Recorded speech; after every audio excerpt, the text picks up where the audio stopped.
Paulo escreve a Timóteo, capítulo 4, retornemos à exposição do capítulo 4, nós vamos ficar somente no verso 11 e 12. Como eu falei, a intensidade teológica do capítulo é muito grande, eu não poderia perder a oportunidade de tratar dos detalhes. Então nós vamos ficar hoje pela manhã no verso 11 e 12, e à noite farei a exposição somente do verso 13. 1 Timóteo, capítulo 4, verso número 11 e 12. Diz o seguinte a palavra do Senhor, 1 Timóteo, capítulo 4, verso 11 e o verso de número 12. Ordene estas coisas e ensine-as. Ninguém o despreze por você ser jovem. Pelo contrário, seja um exemplo para os fiéis na palavra, na conduta, no amor, na fé e na pureza.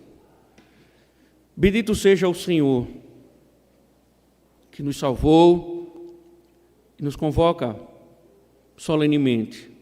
Sabemos também que o Senhor está aqui entre nós. O Senhor já tem falado ao teu povo.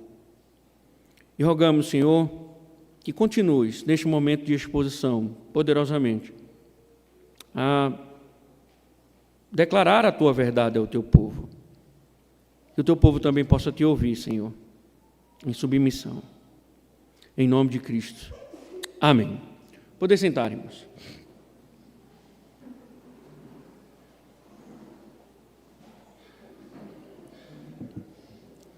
A Assembleia de Westminster, a Assembleia que foi responsável pela produção da Confissão de Fé de Westminster, Catecismo Maior, Catecismo Menor e Diretório de Culto, essa Assembleia reuniu homens diversos e os historiadores dizem que a Assembleia de Westminster contava com homens de vasta e profunda erudição teológica.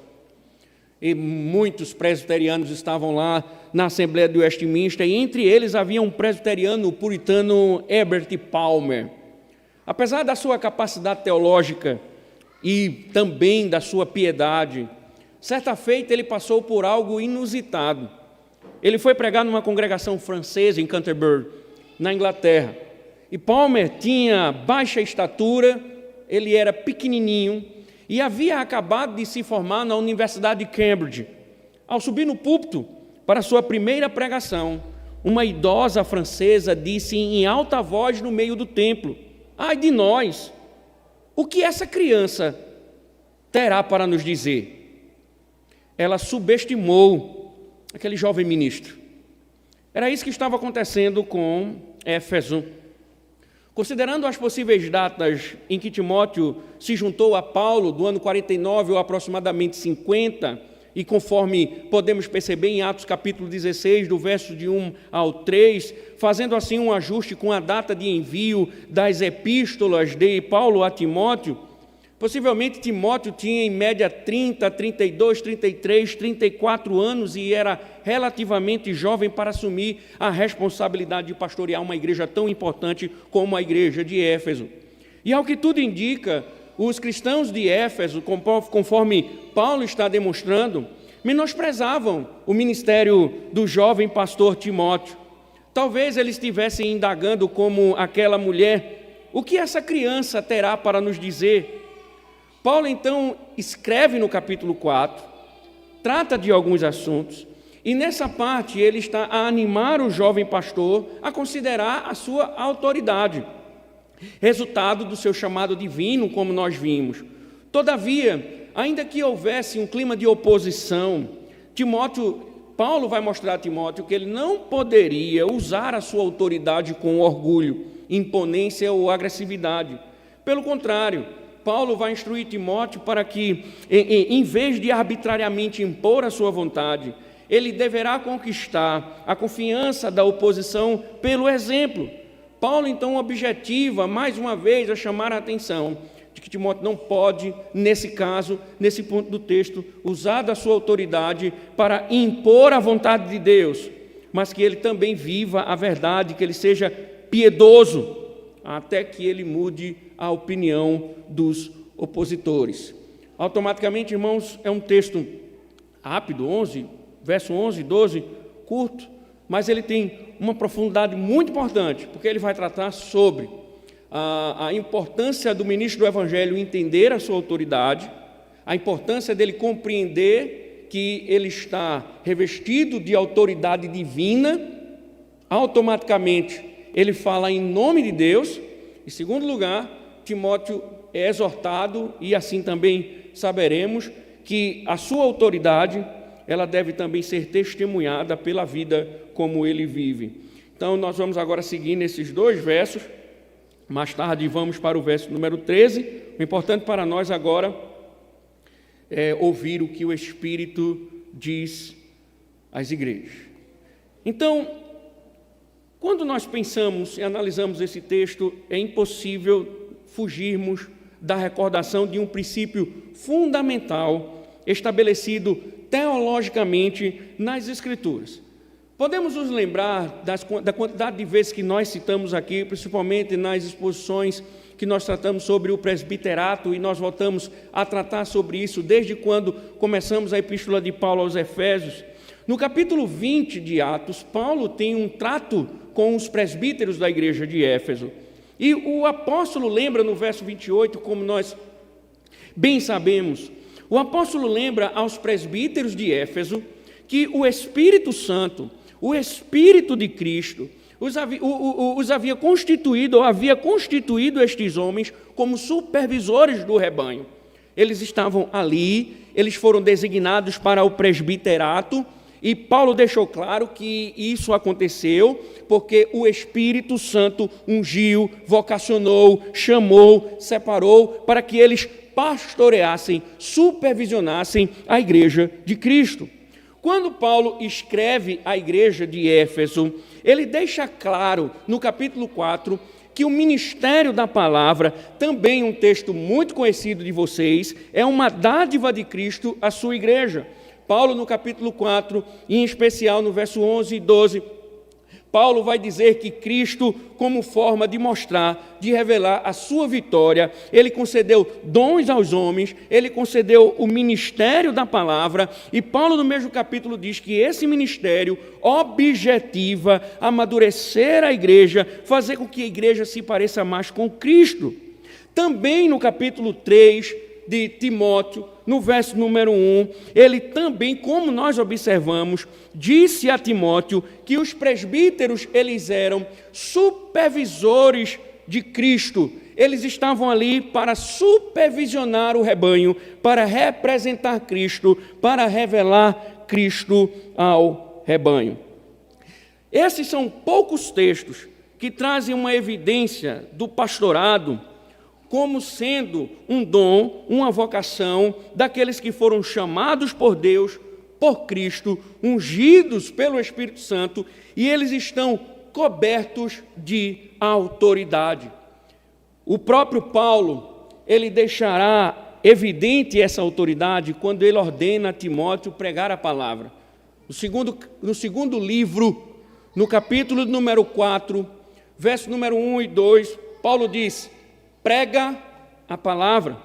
Pregar a palavra ali, ela traz a imagem de um arauto.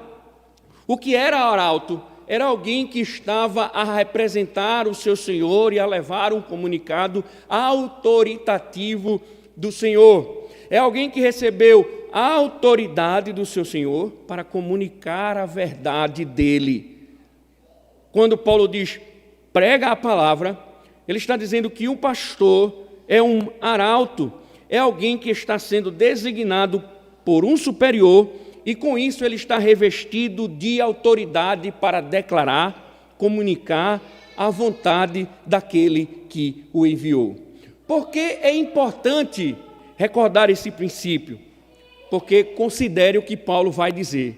Volte lá para o verso número 11 e o verso número 12 novamente, veja o que Paulo diz: ordene estas coisas e ensine-as.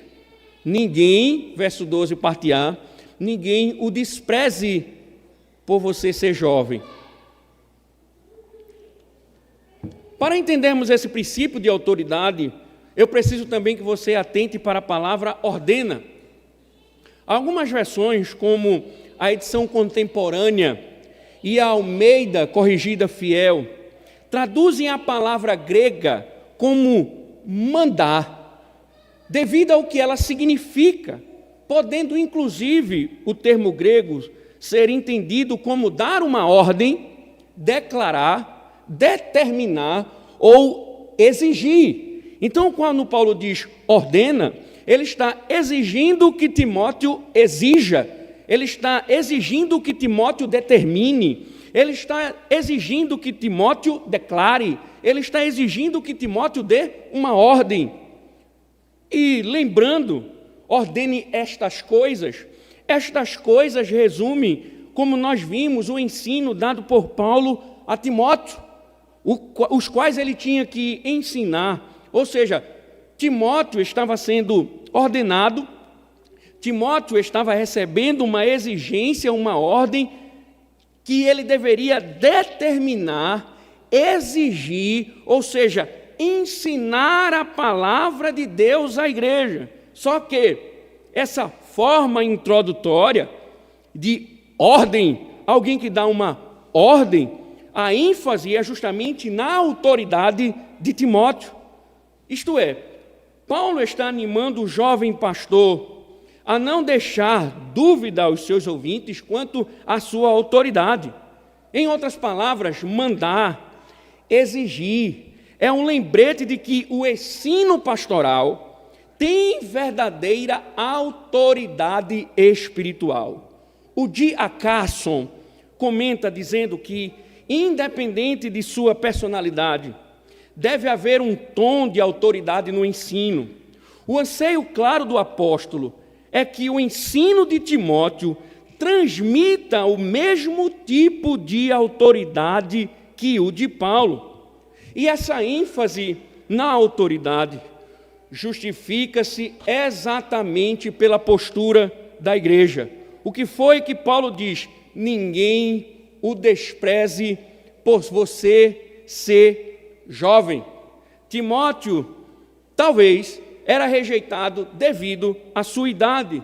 John Stott chega a sugerir que os mais velhos poderiam estar ressentidos diante da promoção do jovem, ou poderia ser somente um olhar com desdém, como a postura de Golias quando se deparou com Davi. Enfim, ainda que seja difícil precisar o que movia o cerne da motivação do coração deles, fica claro que a juventude de Timóteo, em algum sentido, estava promovendo desprezo.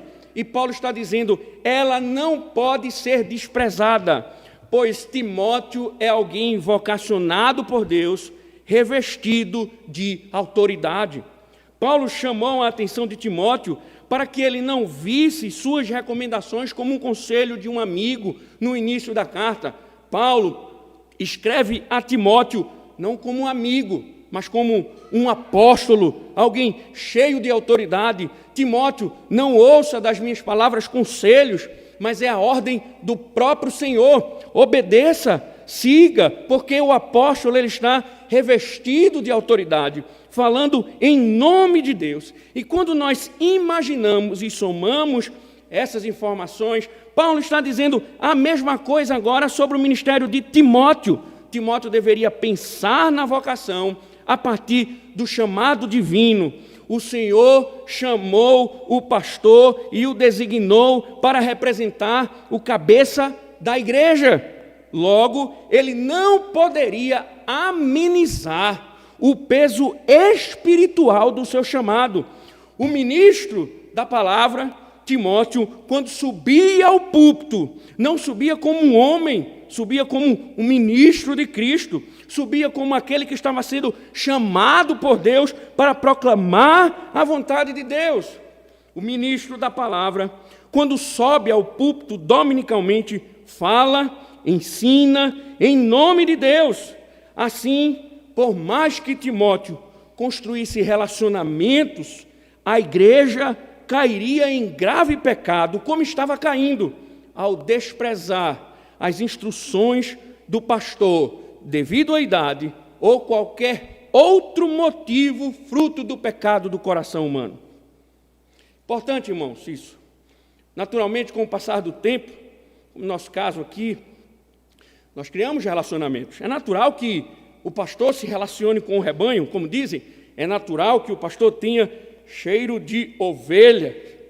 Mas, embora seja louvável, não podemos perder de vista que, por mais que haja fraternidade, o ministro do Evangelho, ele não sobe ao púlpito para dar conselhos, ou até mesmo em razão da amizade, ser visto simplesmente na esfera fraternal. Ele foi revestido, Paulo está dizendo a Timóteo, de autoridade. Ele está a falar em nome de Deus. Isso nos faz lembrar, irmãos, importante, os membros da igreja de Corinto, dividido em torno dos pregadores, influenciados pela retórica grega, não viam a autoridade de Paulo. Paulo escrevia, eles zombavam, Paulo falava, eles não ouviam, eles estavam seguindo cada um os seus pregadores, eles menosprezavam os ensinos de Paulo. Todavia, irmãos, nós bem sabemos que por causa da retórica dos gregos, assim eles agiam, eles não viam autoridade no discurso de Paulo. Como nós explicamos, muitas vezes Paulo deixa a impressão de que a igreja achava ele fraco de retórica, achava ele não ser um bom pregador. Alguns teólogos enfatizam isso, tanto é que diz Paulo era tão ruim que um jovem chegou a dormir na pregação dele. E talvez muitos, por causa de aspectos distintos, inclusive, principalmente pela filosofia grega, não estavam considerando a retórica de Paulo.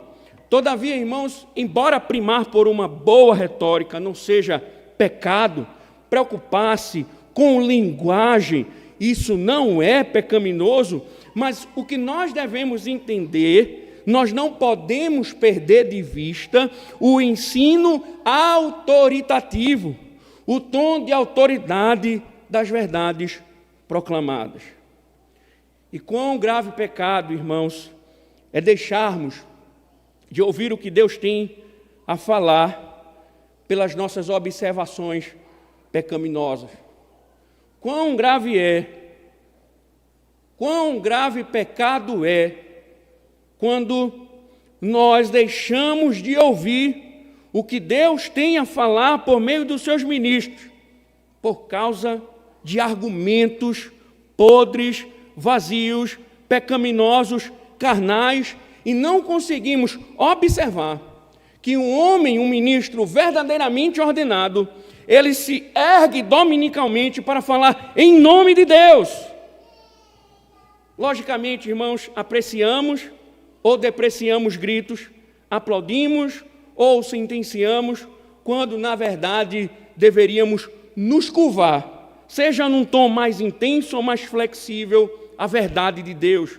Paulo disse: exige, ordena, manda. Um ministro do Evangelho, revestido pela autoridade divina, ele não sobe ao púlpito para jogar palavras ao vento ou ser avaliado por mentes indispostas a ouvir a verdade.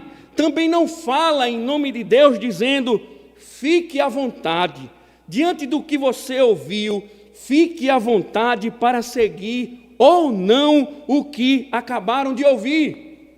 Pelo contrário, importante citar a confissão helvética. Ela diz o seguinte: a pregação da palavra de Deus é a palavra de Deus. Portanto, quando esta palavra de Deus é agora anunciada na igreja por pregadores legitimamente chamados, cremos que a própria palavra de Deus é anunciada e recebida pelos fiéis, e que nenhuma outra palavra de Deus pode ser inventada ou esperada do céu.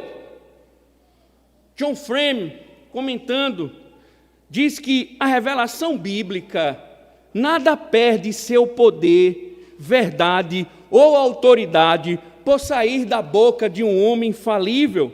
Quando um pastor fala a palavra com verdade, ela é tão verdadeira, tão autoritativa, quanto as páginas das próprias Escrituras. Quando eles comunicam efetivamente as Escrituras, nós ouvimos as Escrituras.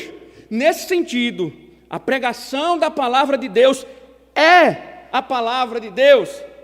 Não é à toa que o puritano John Preston dizia: não há um sermão ouvido que não nos coloque mais perto do céu ou do inferno. Repito, não há um sermão ouvido que não nos coloque mais perto do céu ou do inferno. Randall Robson chega a dizer que a pregação fiel é Deus pegando o homem pelo pescoço. Por isso, Paulo diz: Timóteo, ordene, exija, ensina.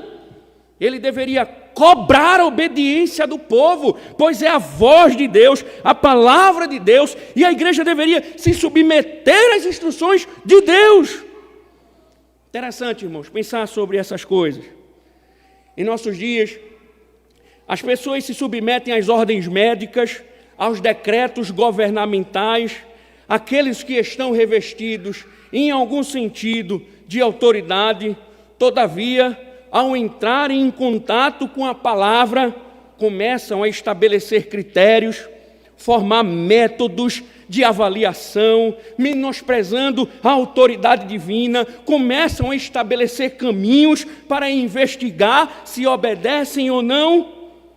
Por isso, irmãos, o ministro fiel, o pregador da palavra, ordena, ensina, clama, exorta, mas pouca obediência se vê. É o seu caso, meu irmão? É o seu caso? A fraca ou a boa retórica te incomoda? O meu tom de voz, ele te incomoda? O tom de um ministro? Mas será que toda essa preocupação não esconde a genuína surdez para com a verdade proclamada? Não é uma forma de se esquivar da voz de Deus? Não é uma forma de tapar os ouvidos e não ouvir o que Deus está a dizer? Não é mais fácil, em vez de denunciar o meu pecado, que o meu pecado está sendo denunciado, que a minha transgressão está sendo revelada, que Deus está me pegando pelo pescoço e eu não estou ouvindo? Não é mais fácil esconder a gravidade do pecado, tapando os ouvidos e dizendo: eu não gosto do discurso daquele homem, eu não gosto da forma retórica como ele expõe a palavra de Deus, eu não gosto quando ele grita, eu não gosto quando ele fala manso? Será que isso não está escondendo verdadeiramente o problema do seu coração?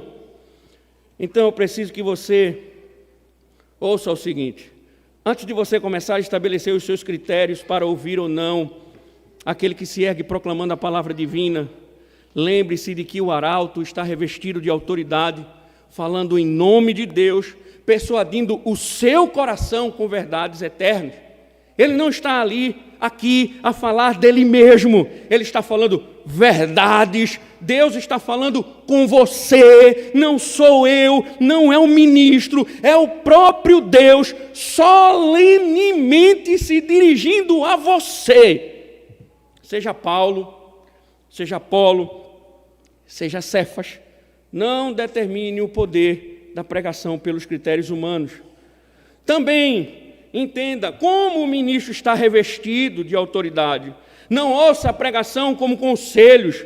Deus não dá conselhos, Deus ordena, Deus manda, Deus pega no pescoço, agitando sua alma. Deus quer que você obedeça, que você siga o caminho da obediência. Então, quando o ministro estiver pregando, quando a voz de Deus estiver sendo proclamada, quando o Senhor estiver falando, pegando no seu pescoço, não empurre a mão de Deus quando Ele está se estendendo para chacoalhar a sua alma.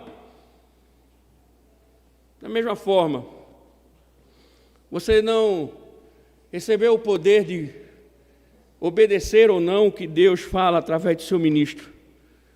Como Ele não te dá conselho, Ele está te dando uma ordem.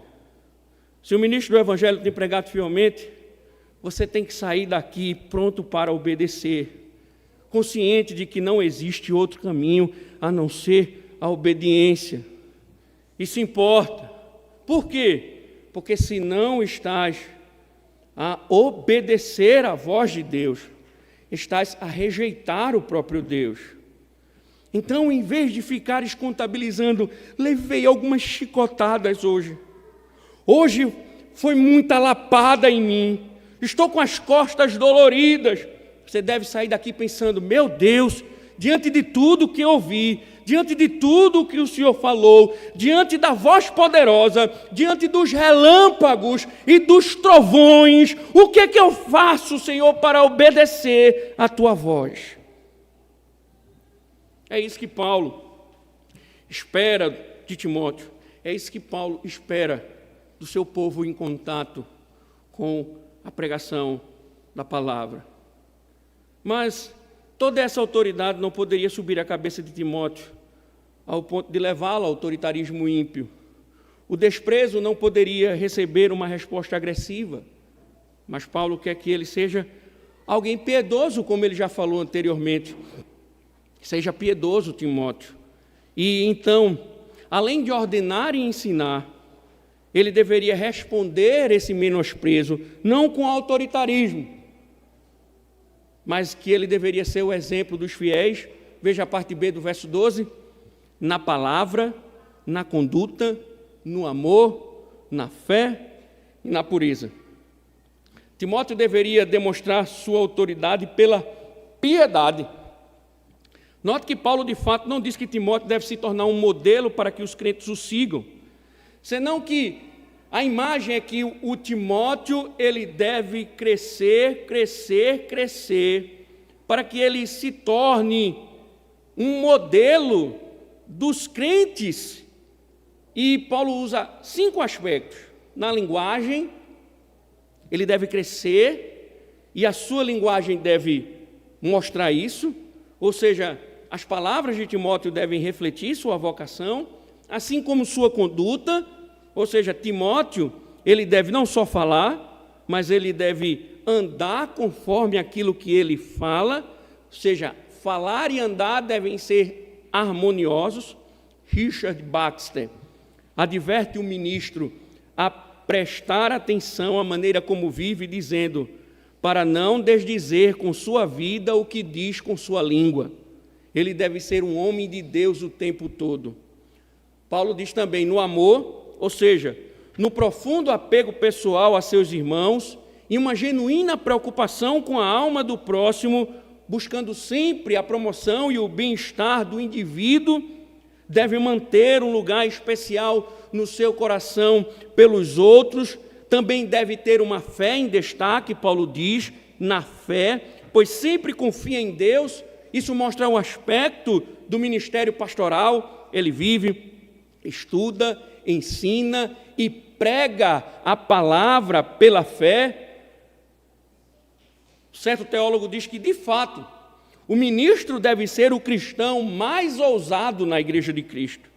Por último, Timóteo diz, ou Paulo diz, na pureza, ou seja, andar completamente em conformidade com a lei de Deus. As pessoas não o desprezariam por sua juventude se pudessem admirar o seu exemplo. O apóstolo Pedro, no mesmo tom, deu essas mesmas instruções aos presbíteros da igreja, instando-os no sentido de que servissem com humildade. Ele diz, não hajam como dominadores dos que lhes foram confiados, mas como exemplos para o rebanho. 1 Pedro, capítulo 5, verso 3. Ao escrever desse modo, irmãos, Paulo, Pedro, estavam apenas repetindo o ensino de Jesus, que introduziu no mundo um novo estilo no relacionamento entre líderes e subalternos. Como isso é importante? Porque a grande tentação, sempre que a nossa liderança ela é questionada, ameaçada ou resistida, é darmos uma clara demonstração de que possuímos autoridade, agindo com firmeza ímpia e tornando-nos autoritários, tirânicos. Mas liderança e senhorio são dois conceitos bem diferentes. O que Paulo está querendo dizer não é que Timóteo não seja firme. Tanto é que o próprio Paulo, no verso de número 11, diz ordene. Isso implica firmeza, autoridade. O ponto aqui em questão é um autoritarismo, é uma impiedade. Não é alguém que está a ensinar e a ordenar, buscando que a pessoa ame a Deus, ame diante de Deus, mas que simplesmente lhe obedeça por meio da força. Não é obedecer a Deus, mas andar em obediência ao ministro. E com isso, irmãos, o que Paulo está dizendo é: Timóteo, você ordene, você ensine, mas viva também isso. O ministro, ele fala sobre o dia do Senhor, mas ele deve cuidar para guardar o dia do Senhor. Ele fala de pureza, ele deve tomar cuidado com o que ele assiste. Ele é um homem, ele é alguém que prega, ele é uma pregação na prática. A vida dele deve estar em harmonia com sua pregação. Caso contrário, é só ordens, autoritarismo. Mas se ele vive, ele passa a ensinar na prática como o povo deve viver. Robert Murray McCheyne disse algo importante: a maior necessidade da minha igreja é minha santidade pessoal. Imagine um ministro que seja fofoqueiro ou mentiroso, um ministro sem amor, com pouca ou nenhuma compaixão pelo fraco, um homem que confie apenas na sua própria força para ministrar, em vez de pastorear pela fé. Imagine um ministro imoral, sexualmente impuro, como disse Calvino, será de pouco valor se não houver uma correspondente retidão e santidade de vida. Reflitam, irmãos, quantas igrejas perderam a credibilidade devido aos escândalos envolvendo os seus ministros? Quantos pastores não são conhecidos pela vida ímpia que levam no meio da sociedade? Homens conhecidos por imoralidade sexual, problemas de desvio de dinheiro público e tantas outras coisas. O que eles estão a ensinar?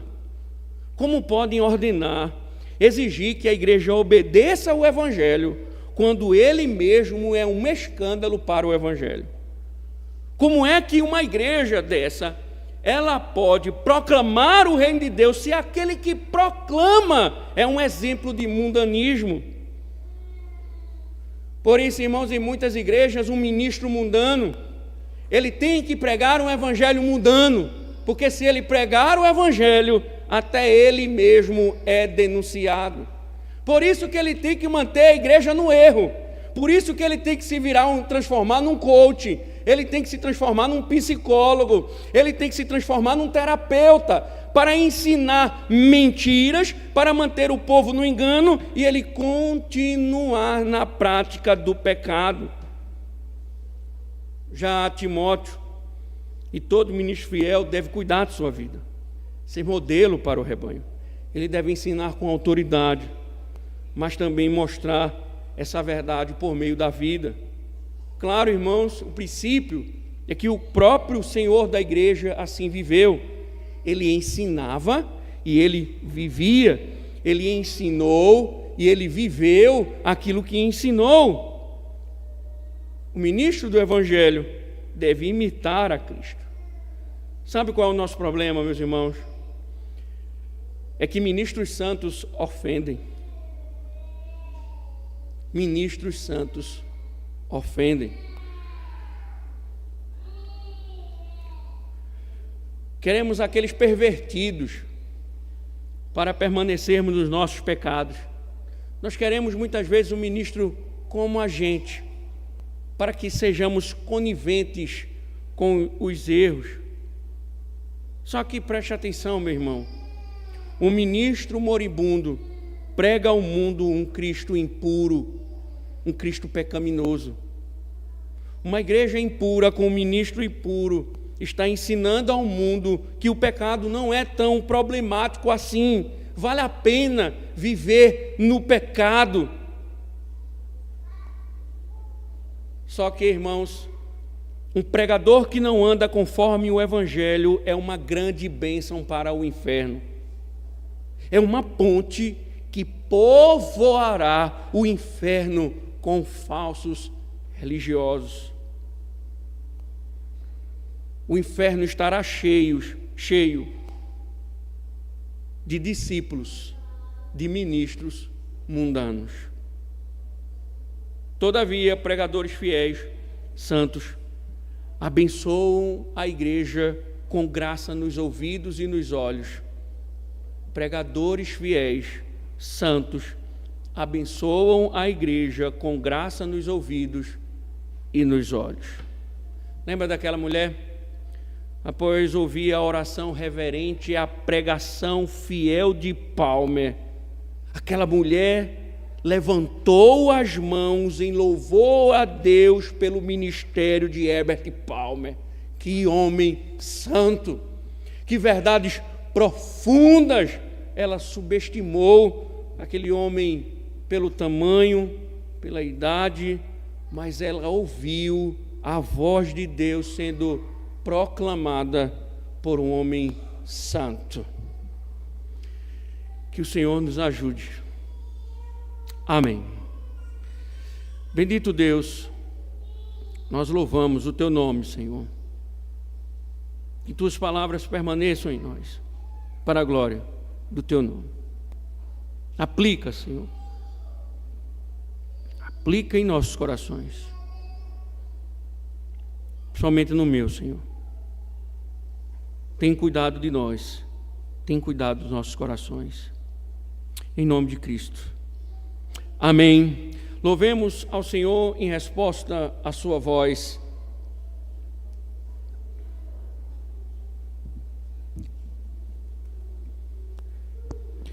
Igreja amada, vamos ficar de pé, vamos louvar ao Senhor com o hino 155.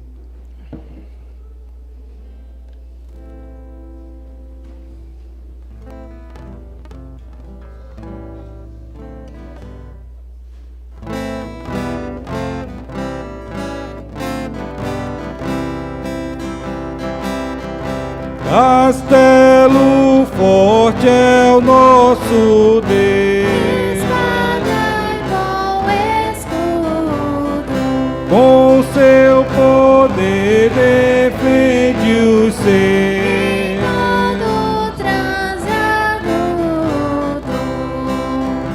com fúria pertinaz, persegue Satanás, com ânimo cruel, muito forte é o Deus fiel, iguais não há na terra.